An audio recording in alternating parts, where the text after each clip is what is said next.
નમસ્કાર વિદ્યાર્થી મિત્રો, કેમ છો? મજામાં? અત્યારે આપણે ધોરણ 11 એસએસસી વિષયમાં આગળ વધી રહ્યા છીએ. તો વિદ્યાર્થી મિત્રો, છેલ્લે આપણે ગયા લેક્ચરમાં શેનો અભ્યાસ કર્યો હતો? તો છેલ્લે આપણે કંપની સેક્રેટરીની સત્તા વિશે સમજ્યા હતા. ત્યારે એવું સમજાવ્યું હતું કે ભાઈ કંપની સેક્રેટરીને કોઈ પ્રકારની સત્તા આપવામાં આવતી નથી, પરંતુ કંપની સેક્રેટરીને સંચાલક મંડળ સત્તા આપે અથવા તો કંપની જે નિયમન પત્ર બનાવે છે એ નિયમન પત્રમાં સત્તા હોવી જોઈએ. ત્યારે આ કંપની જે છે એના સેક્રેટરી પોતાની સત્તાનો ઉપયોગ કરી શકે છે. ત્યારે જણાવ્યું હતું કે ભાઈ જો સત્તા આપેલી હોય તો જ એ કાર્ય કરી શકે છે, પરંતુ સત્તા વગરનું જો કામ કરે તો એના માટે સેક્રેટરી પોતે જવાબદાર બને છે. એટલા માટે સેક્રેટરીની જે સત્તા છે એની મર્યાદા ક્યારે બની જાય? જો કંપની સત્તા આપે તો કામ કરવાનું છે, પરંતુ જો કંપની એ કામ કરવાની સત્તા આપતી નથી તો એ કામની એ ન્યા મર્યાદા બનશે. જો કંપની એને શેર બહાર પાડવાની મંજૂરી આપે તો કંપનીના સેક્રેટરીએ શેર બહાર પાડવાના છે. જો કંપની શેર બહાર પાડવાની મંજૂરી નથી આપતી તો એને શેર બહાર પાડવાના નથી. ટૂંકમાં કંપની જે છે એ જ્યારે સેક્રેટરીને સત્તા આપે ત્યારે કામ કરવાનું છે, પરંતુ જો સત્તા આપતી નથી તો સેક્રેટરીએ કામ કરવાનું નથી. એટલા માટે એની ત્યાં મર્યાદા છે. સત્તાની એ મર્યાદા નથી કે મંજૂરી નથી આપી. મંજૂરી મળી જાય પછી કામ કરવાનું છે. તો કંપની સેક્રેટરીને કયા સંજોગોમાં સત્તાની મર્યાદા જોવા પડે છે? તો તમને વિદ્યાર્થી મિત્રો પ્રશ્ન સમજાઈ ગયો હશે કે કંપની સેક્રેટરીની સત્તાની મર્યાદા જણાવો. આ તમને 3 માર્કમાં સેક્રેટરીની સત્તાની મર્યાદા પૂછાતો હોય છે. ત્યારે આપણે શું લખવાનું છે એ જોઈએ.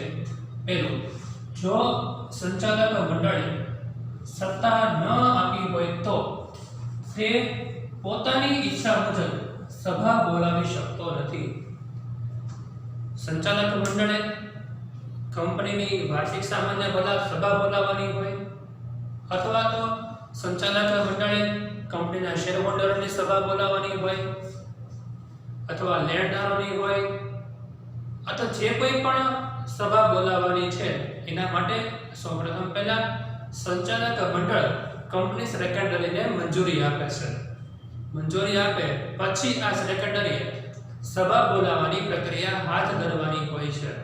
પરંતુ અહીંયા જે છે એ સંચાલક મંડળે સત્તા ન આપી હોય, એટલે કે અહીંયા સત્તા આપતા નથી, તો પોતાની ઈચ્છા મુજબ કે ભાઈ દર વખતે સેક્રેટરીને જણાવે છે પરંતુ કોઈ સમય દરમિયાન મંજૂરી નથી આપતા, સત્તા નથી આપતા, તો સેક્રેટરી પોતે જાતે જે છે એ નિર્ણય લેવાનો નથી.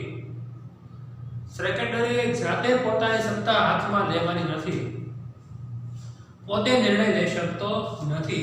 એટલા માટે અહીંયા પોતાની ઈચ્છા મુજબ સભા બોલાવી શકતો નથી, પોતાની ઈચ્છા મુજબ કોઈ કામ કરી શકતો નથી. એટલા માટે અહીંયા એની સત્તાની મર્યાદા લીધી છે. સત્તા છે એની પાસે કંપનીની સભા બોલાવવાનો, સભાની કાર્યવાહી કરવાનો, વિગતો રાખવાનો, પરંતુ અહીંયા સંચાલક મંડળે સત્તા આપી નથી. સત્તા નથી આપી એટલા માટે એની મર્યાદા બની ગઈ છે. સમજાઈ ગયું? ત્યારબાદ છે કંપની સેક્રેટરીના કાર્ય માટે કંપની વતી નાણાં ઉછીના લઈ શકતો નથી.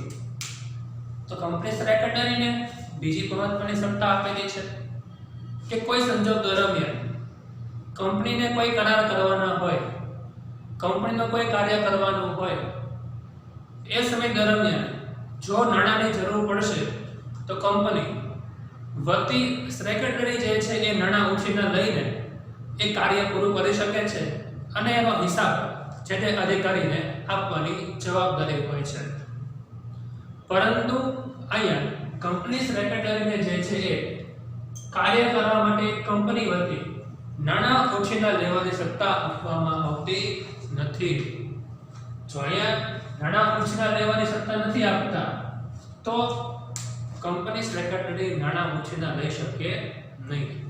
ટૂંકમાં સેક્રેટરીના કાર્ય માટે કંપની વતી નાણાં ઉછીના લઈ શકતો નથી. પોતાના કામ માટે પણ કંપની પાસેથી નાણાં ઉછીના લઈ શકવાના નથી અથવા લઈ શકતો નથી. સેક્રેટરી કરાર કરવાની પ્રક્રિયામાં મદદ કરે છે. કંપની સેક્રેટરીનું અગત્યનું કામ શું છે? કારણ કે સેક્રેટરી જે છે એ તજજ્ઞ વ્યક્તિ હોય. સેક્રેટરી જે છે એ તમામ ક્ષેત્રની માહિતી ધરાવે છે, કુશળતા ધરાવે છે. એટલા માટે એને કેવી રીતે કાર્ય કરવાનું છે, કરાર કેવી રીતે કરવાના છે, કરારમાં કયા કયા દસ્તાવેજો જોઈએ, કઈ માહિતી જોઈએ, તમામ પ્રકારના કાયદાઓનું જ્ઞાન છે એની પાસે. એટલા માટે સંચાલક મંડળ જ્યારે પણ જરૂર પડશે ત્યારે કંપનીના હિતને ધ્યાનમાં રાખીને કંપનીના સેક્રેટરી પાસેથી યોગ્ય માર્ગદર્શન લેશે, યોગ્ય સલાહ સૂચનો મંગાવશે અને જો યોગ્ય હોય તો કંપની જે છે એના એપ્લાય કરશે. એ માર્ગદર્શન અને એ સૂચનો પ્રમાણે કંપની એ પોતાનો નિર્ણય લેતા હોય છે. પરંતુ એક વસ્તુ ખાસ રાખો કે ભાઈ ઠરાવ પ્રક્રિયામાં મદદ કરે છે પરંતુ તે કંપની વતી સત્તા વગર કરાર કરી શકતો નથી. સેક્રેટરી પોતે એમ ન કહેવાય હું કરાર કરું. અને પહેલા મુદ્દામાં સમજી ગયા સત્તામાં કે ભાઈ કંપની સેક્રેટરી કોઈ પણ કાર્ય કરવા માટે સહી કરી શકે છે. પરંતુ ક્યારે સહી કરી શકે? કે જ્યારે એને સંચાલક મંડળે અથવા તો નિયમન પત્રમાં એની મંજૂરી મળેલી હોય ત્યારે. પરંતુ અહીંયા નોંધ લખી છે, કીધું છે કે તે કંપની વતી સત્તા વગર, એટલે કંપની જો સત્તા ન આપે, મંજૂરી નથી આપતી ત્યારે કરાર કરી શકે નહીં. એટલા માટે એની એક મર્યાદા બની ગઈ છે કે જો સત્તા આપે તો કાર્ય કરવાનું છે, જો સત્તા ન આપે તો એની મર્યાદામાં રહીને તો એ કાર્ય કરવાનું નથી, એ કરાર કરી શકતો નથી હોતો. તો ત્રણે ત્રણ મુદ્દા એકવાર ફરીવાર રિફર કરી લઈએ. સંચાલક મંડળે સત્તા ન આપી હોય તો પોતાની ઈચ્છા મુજબ સભા બોલાવી શકે નહીં. ત્યારબાદ સેક્રેટરી કંપનીના કાર્ય માટે કંપનીનું કામ કરવાનું છે. એ સમય દરમિયાન કંપની વતી ઉછીના નાણાં લઈ શકતો નથી. એના માટે જે તે વિભાગના અધિકારી હોય એની મંજૂરી લેવી પડે છે અને ત્યારબાદ જે છે એ કાર્ય થતું હોય છે. પરંતુ સેક્રેટરી એ પોતે જઈને કંપનીના કાર્ય માટે નાણાં ઉછીના લઈ શકતો નથી. અને સેક્રેટરી કરાર કરવાની પ્રક્રિયામાં મદદ કરશે, માર્ગદર્શન આપશે. પરંતુ જો સત્તા વગર, એટલે કે એને સત્તા આપેલી ન હોય ત્યારે એ કરાર કરી શકતો નથી, કરાર કરી શકશે નહીં. તો હવે ત્યારબાદ પછીનો મુદ્દો જોઈએ. તો વિદ્યાર્થી મિત્રો, ત્યારબાદ હવે આપણે છઠ્ઠો મુદ્દો જોઈએ કે સેક્રેટરી જે છે એ નીતિ વિષયક નિર્ણયો લઈ શકતો નથી.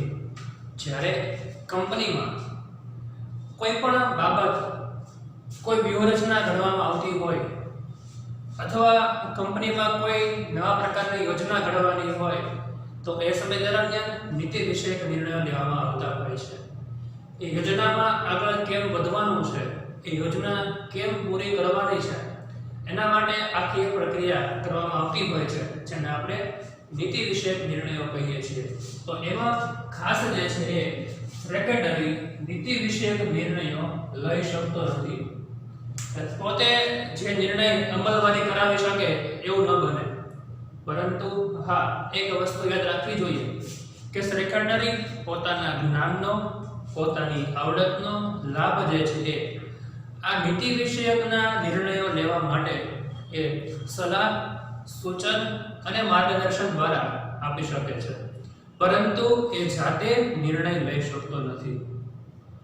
પોતે સેક્રેટરી કોઈ વિષયની જે છે માહિતી આપે, માર્ગદર્શન આપે, સલાહ આપે અને પછી સંચાલક મંડળ કે જે નિર્ણય લેવાના છે એ લોકો એના ઉપર વિચાર કરે અને પછી જો યોગ્ય લાગે તો એના માટે નિર્ણય લેવામાં આવતો હોય છે, તો એ માન્ય ગણવામાં આવે છે.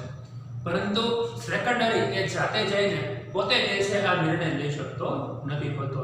એને પાસે નિર્ણય લેવાની કોઈ સત્તા આપવામાં આવેલી નથી. ત્યારબાદ આપણે જોઈએ સંચાલકોએ આપેલી સત્તા સિવાય કરાર કરે તો તે કંપનીને બંધન કરતા નથી. કંપની સેક્રેટરી બીજા વ્યક્તિ સાથે કોઈ પણ બાબત માટે કરાર કરી શકે છે. હા, કરી શકે છે, પણ ક્યારે? કે જ્યારે સંચાલકોએ સત્તા આપેલી હોય ત્યારે. પરંતુ જો સેક્રેટરી ને આ સંચાલકોએ સત્તા આપેલી ન હોય, એટલે કે સત્તા આપ્યા સિવાય કરાર કરે તો કંપનીને બંધન કરતા નથી. તો એના માટે જો કોઈ પણ પ્રોબ્લેમ થાય તો એના માટે કંપની જવાબદાર બનશે નહીં. તો એના માટે વ્યક્તિગત રીતે જે કંઈ પણ સેક્રેટરી છે એ જવાબદાર બનતો હોય છે. જેમ કે કંપનીમાં કોઈ નવું એકમ શરૂ કરવાનું હોય, કંપનીએ કોઈ નવી યોજના મૂકવાની હોય, અથવા કંપનીએ જે કામ કરવાનું છે એ સેક્રેટરી કોઈ પણ વ્યક્તિની માર્ગદર્શન કે સલાહ કે સત્તા આપ્યા વગર પોતે જાતે નિર્ણય લઈ લે છે, તો એના પછી જે કોઈ પણ વસ્તુ જવાબદાર બને છે એના માટે કંપની જવાબદાર નથી, પરંતુ વ્યક્તિગત રીતે આ સેક્રેટરી જવાબદાર બને છે. અને જો એમાં કોઈ નુકસાન થશે તો એનું ભરપાઈ પણ આ સેક્રેટરીએ કરવાનું રહેતું હોય છે. કારણ કે જ્યાં સુધી સંચાલક મંડળ એ સેક્રેટરીને સત્તા નહીં આપે ત્યાં સુધી એ નિર્ણય લઈ શકે નહીં. એટલે કે જો સત્તા આપ્યા વગર કોઈ નિર્ણય લે, સત્તા આપ્યા વગર કોઈ કરાર કરે, ત્યારે જે છે એ કંપની બંધન કરતા નથી. કંપની કોઈ જવાબદારી સ્વીકારશે નહીં. ત્યારબાદ સેક્રેટરી જાહેર જનતાને સત્તા વગર શેર આપી શકે નહીં. અહીંયા કંપનીને વાત કરી છે કે સત્તા વગર જે છે એ શેર આપી શકશે નહીં. એવી રીતે સત્તા વગર જે છે ડિબેન્ચર બહાર પાડી શકે નહીં, બરાબર, અથવા તો કોઈ પ્રકારની જામીનગીરી બહાર પાડી શકતો નથી. પરંતુ જો સંચાલક મંડળ એને સત્તા આપે કે શેર બહાર પાડવાનું, તો સેક્રેટરી શેર બહાર પાડી શકશે. સત્તા આપ્યા વગર સેક્રેટરી જે છે એ શેર બહાર પાડી શકતો નથી. તો બધાને આ મુદ્દો જે છે એકદમ ક્લિયર થયો છે કે કંપનીની સેક્રેટરીની સત્તાની મર્યાદા શું છે. જો એને બધી સત્તા આપી હોય તો તમામ પ્રકારના કામ કરી શકે, પરંતુ સત્તાની મર્યાદા છે કે ભાઈ ત્યાં એ કામ કરવાની મનાઈ છે. સેક્રેટરીને કામ કરવાનું કીધું નથી, એટલા માટે એ મર્યાદાને ઓળંગવાની નથી, એ મર્યાદામાં રહીને કામ કરવાનું છે. ક્લિયર? તો આ થઈ સેક્રેટરીની સત્તાની મર્યાદા. તો હવે આપણે પછીનો પ્રશ્ન જોઈએ. તો વિદ્યાર્થી મિત્રો, આપણે હવે બીજો પ્રશ્ન સમજીએ. સાવ નાનો અને એકદમ સરળ પ્રશ્ન છે. તો અહીંયા આપણને આ પ્રશ્ન જે છે એ 2 અથવા 3 માર્કમાં પૂછાતો હોય છે. પ્રશ્ન શું છે કે ભાઈ સેક્રેટરીના હોદ્દાનો અંત ક્યારે આવે છે?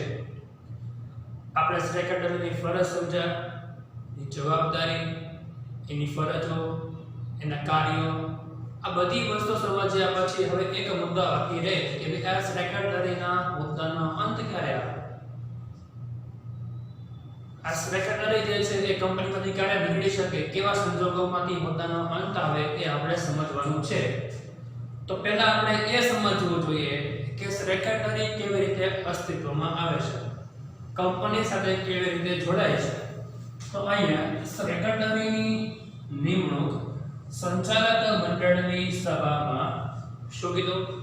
સેક્રેટરીની નિમણૂક સંચાલક મંડળની સભામાં ઠરાવ પસાર કરીને કરવામાં આવે છે. આ સેક્રેટરીની નિમણૂક સંચાલક મંડળ છે એ ઠરાવ પસાર કરશે અને પછી આ સેક્રેટરી અને કંપની વચ્ચેના કરાર થશે. આ કંપની અને સેક્રેટરી કેટલા વર્ષ સુધી સાથે કામ કરશે એના માટેનો કરાર હોય. 2 વર્ષ, 5 વર્ષ, 15 વર્ષ, 20 વર્ષ, કે ભાઈ જેટલા સમયગાળો નક્કી કરેલો હોય એટલા સમયગાળાનો કરાર કરવાનો હોય. તો આવી રીતે કંપનીમાં સેક્રેટરી જે છે અસ્તિત્વમાં આવે છે, જોડાય છે. અને આ જ રીતે જે છે એ કંપનીનો સેક્રેટરી કંપનીમાંથી છૂટો પણ થાય છે. 20 વર્ષ સુધીનો કરાર કરેલો હોય સંચાલક મંડળ સાથે, કંપની સાથે, તો સેક્રેટરી એ 20 વર્ષ પૂરા કર્યા બાદ એ છૂટો કરવામાં આવે છે અથવા તો જે છે એને વિદાય આપવામાં આવે છે. પછી જો એને ફરીવાર જોડાવવું હોય કંપનીને અને સેક્રેટરીને તો ફરીવાર કરાર કરી શકે છે, જોડાઈ શકે છે. પરંતુ કાયદેસર રીતે, વિધિવત રીતે, કાનૂની રીતે એ સેક્રેટરી એ 20 વર્ષ પછી એને જે છે એ નિવૃત્ત કરવામાં આવતો હોય છે, એના હોદ્દાનો અંત આવે છે. તો આ એક પહેલો મુદ્દો થઈ ગયો. હવે એના સિવાય કયા કારણોસર સેક્રેટરીના હોદ્દાનો અંત આવી શકે? ધારો કે 20 વર્ષ સુધી આપણને કીધું છે કે ભાઈ સેક્રેટરી કામ કરશે, પરંતુ હજી જે છે એ 20 વર્ષ જે છે એ પૂરા થયા નથી. તો એ પહેલા પણ અમુક એવા સંજોગો છે કે જેમાં સેક્રેટરીના હોદ્દાનો અંત આવી શકે છે. એ કેવા સંજોગો છે? બરાબર, એ તમારે જવાબમાં લખવાનું છે, ખાસ 2 અને 3 માર્કમાં. ક્લિયર એકદમ? તો હવે આપણે એ સમજીએ કે આ સંજોગો હતા. પહેલું, સેક્રેટરીનું અવસાન થાય ત્યારે. તો આ દેખીતી વાત છે, આપણે સમજી શકીએ છીએ કે ભાઈ જે વ્યક્તિને કામ સોંપ્યું છે, હવે વ્યક્તિનું અવસાન થઈ ગયા પછી તો એ વ્યક્તિ કામ થવાનું નથી કે ઉપરથી પાછો આવશે નહીં. તો એટલા માટે હવે ત્યાંથી એના હોદ્દાનો અંત આવી ગયો, એના બદલે બીજા વ્યક્તિની નિમણૂક કરવામાં આવતી હોય છે. એટલે પહેલું કારણ યાદ રાખવાનું છે કે અવસાન થાય ત્યારે. પણ ખાસ યાદ રાખો, જો 2 માર્કમાં પ્રશ્ન પૂછાય તો તમારે એ 9 માંથી કોઈ પણ 4 મુદ્દા લખવાના છે. જો 3 માર્કમાં પ્રશ્ન પૂછાય તો તમારે 9 માંથી કોઈ પણ 6 મુદ્દા લખવાના છે. તમને જે યોગ્ય લાગે, આવડે, સમજાય એ લખવાના છે. તો પહેલો મુદ્દો સૌને યાદ રહી જાય એવો છે. શું છે? તો ભાઈ સેક્રેટરી અવસાન પામે ત્યારે. ત્યારબાદ તે કરાર કરવા અસમર્થ બને. અસમર્થ બનવું એટલે શું? કે ભાઈ જે કોઈ પણ કામ જે છે એ કરવાની શક્તિ ન હોય અથવા તે કામ કરી શકવા માટે તૈયાર ન હોય, એને અસમર્થ કહીએ છીએ. જેમ કે સેક્રેટરીને કોઈ લાંબી બીમારી થઈ જાય, જેને કારણે એ લાંબા સમય સુધી કંપનીનું કામ જે છે કરી શકે નહીં, કંપનીના કામ ઉપર ફોકસ કરી શકે નહીં, તો એ સેક્રેટરી ત્યાં કંપનીનું કામ ન થઈ શકે, એટલે એને નિવૃત્ત થવું પડે. અથવા એક્સિડન્ટલી કોઈ બીમારી અથવા કોઈ એક્સિડન્ટ થઈ જાય તો એને કારણે એ ડેમેજ થાય તો એ વ્યક્તિ કામ કરી શકતો નથી. કુદરતી અથવા માનવ સર્જિત કોઈ એવી આપત્તિ આવી જાય તો જેને કારણે એવા સંજોગો ઊભા થાય કે જે એ હવે કંપનીમાં કામ કરવા સમર્થ નથી, તો ત્યારે આવા સેક્રેટરી જે છે એ કરાર કરવા અસમર્થ બને છે એ સમય દરમિયાન. અથવા તો બીજું કીધું છે કે ભાઈ કરાર કરવા અસમર્થ બને. કંપની અને સેક્રેટરી વચ્ચે જ્યારે જોડાય છે ત્યારે કરાર થાય છે કે ભાઈ કંપની દ્વારા જે કોઈ પણ કામ સોંપવામાં આવશે એ બધું કામ સેક્રેટરી કરશે. અને સેક્રેટરી પણ મંજૂરી આપે છે કે ભાઈ આપના દ્વારા સોંપાયેલું કામ હું સંપૂર્ણ નિષ્ઠાથી કરીશ. પરંતુ જો આ બંને વચ્ચે ક્યાંક જે છે એ વાંધા જેવું હોય, પ્રોબ્લેમ હોય, તો એ કરાર ન પણ કરે તો હવે તે બંને અસ્તિત્વમાં આવતા નથી. કંપની નોટિસ આપીને સેક્રેટરીને છૂટો કરી શકે છે. અમુક એવા સંજોગો ઊભા થઈ જાય, અમુક એવી જે છે એ પરિસ્થિતિ ઊભી થઈ જાય કે જેને કારણે કંપનીએ એ સેક્રેટરીને છૂટો કરી દેવો પડે. તો એવા સંજોગોમાં કંપની સેક્રેટરીને આ કંપની જે છે નોટિસ આપશે કે ભાઈ તમારા આ કારણોસર કે તમારી અનિયમિતતાને કારણે કે તમારા વહીવટી કાર્યમાં અકુશળતાને કારણે કે તમને સોંપવામાં આવેલું સમયસર કાર્ય ન થતું હોવાને કારણે, તમારી બેદરકારીને કારણે કંપનીને જે છે એ નુકસાન થાય છે. તો હવે આપણે જે છે એ આગળ વધી શકીએ તેમ નથી, તો કંપની અને અગાઉથી પીરિયડ નોટિસ આપીને પછી એને છૂટો કરી દેતા હોય છે. કારણ કે કોઈ પણ વ્યક્તિને કોઈ પણ કંપની ડાયરેક્ટલી જે છે એ કાઢી શકતી નથી, અને 1 મહિના અગાઉ નોટિસ આપવી પડે અને પછી એને છૂટો કરી શકે છે. ત્યારબાદ રાજીનામું આપે ત્યારે, રાજીનામું એટલે શું કે સેક્રેટરી સ્વેચ્છાએ રાજી ખુશીથી કંપનીમાંથી છૂટા થવા માટે એ લેખિતમાં અરજી આપે છે કે ભાઈ મારે પોતાના અંગત કારણોસર કે કોઈ પણ કારણોસર જે છે હું કંપનીમાંથી રાજી ખુશીથી નીકળવા માંગુ છું, એના માટે લેખિત અરજી આપી દે, રાજીનામું આપી દે તો કંપનીમાંથી આ સેક્રેટરી છૂટો થઈ શકે છે. એકદમ ક્લિયર કે રાજીનામું આપે ત્યારે, અથવા કંપની સાથે સેક્રેટરી શું કરશે, પણ છેતરપિંડી કરે, વિશ્વાસઘાત કરે કે દગો કરે. આપણે સમજી શકીએ છીએ કંપનીની વેલ્યુ, પ્રતિષ્ઠાને આધારે જ કંપની જે છે ચાલતી હોય છે. ભલે ગમે એવી મોટી નામાંકિત કંપની હોય અને જો એકવાર એની વેલ્યુ જાય, એકવાર બજાર નામ ખરાબ થાય તો એ કંપનીને જે છે એ ખૂબ જ મોટી ઇફેક્ટ થતી હોય છે. એના શેર બજારમાં પણ એટલી ઇફેક્ટ થશે, એના દૈનંદિન કામમાં પણ થશે અને એની પ્રતિષ્ઠામાં પણ થશે. એટલા માટે જો આ સેક્રેટરી એવું કામ કરે કે છેતરપિંડી કરે કંપની સાથે અને કંપની સાથે વિશ્વાસઘાત કરે અને દગો કરશે, તો એવા સંજોગોમાં કંપની સેક્રેટરીને છૂટો કરી દેવામાં આવતો હોય છે. પોતાના કાર્યમાં અક્ષમ્ય શબ્દ પકડજો. શું કીધું છે? અક્ષમ્ય. અક્ષમ્ય એટલે શું કે જેની ક્યારે ક્ષમા આપી શકાય નહીં તેવી વસ્તુ, એટલે કે તેના કાર્યમાં અક્ષમ્ય બેદરકારી દર્શાવે અને એના કારણે કંપનીને નુકસાન જાય, તો કંપની તો કાંઈ પોતે ભરપાઈ કરે નહીં, કંપની તો વારંવાર આવી પણ ખોટ જે છે એ ભોગવે નહીં. એટલા માટે આ સેક્રેટરીને છૂટો કરી દેવામાં આવતો હોય છે.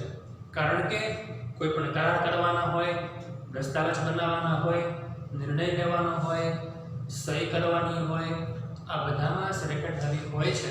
એટલા માટે જો પોતે કોઈ ભૂલ કરે વારંવાર અને એવી મોટી ભૂલ કરી જાય કે જેની ક્ષમા ન આપી શકીએ, તો કંપની સેક્રેટરીને છૂટો કરી દેવામાં આવતો હોય છે. કંપની ધારાની જોગવાઈનું પાલન ન કરે ત્યારે,